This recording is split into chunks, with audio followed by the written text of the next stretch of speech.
Hi! Welcome to cine focus channel. మనం ఎంతగానో ఎదురు చూస్తున్న పవర్ స్టార్ పవన్ కళ్యాణ్ 'హరిహర వీరమల్లు' ఎట్టకేలకు థియేటర్‌లో విచ్చేసింది. For the first time Andhra, తెలంగాణతో పాటు కర్ణాటకలో కూడా అట్ ఏ టైమ్ 9:30కి ప్రీమియర్ షోస్ పడ్డాయి. పొలిటికల్ ఇష్యూస్ మరియు ఇతర కారణాల వల్ల ఈ సినిమా కంప్లీట్ కావడానికి దాదాపు 5 సంవత్సరాలు పట్టింది. ముందుగా క్రిష్ దర్శకత్వంలో ఈ సినిమా ప్రారంభమైనప్పటికీ కొన్ని క్రియేటివ్ డిఫరెన్సెస్ వల్ల ఆయన మధ్యలోనే ఆగిపోయారు.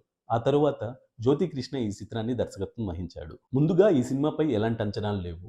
ట్రైలర్ రిలీజ్ అయిన తర్వాత ఒక్కసారిగా సినిమాపై ఎక్స్‌పెక్టేషన్స్ పెరిగిపోయాయి. Pawan Kalyan pre release event, press meet ఎప్పుడైతే పెట్టాడో ఈ సినిమాపై భారీగా అంచనాలు పెరిగిపోయాయి. ఎన్నో హర్డిల్స్ తర్వాత 'హరిహర వీరమల్లు' మూవీ రిలీజ్ అయింది. ఈ మూవీ ఎలా ఉందో మన రివ్యూలో చూద్దాం.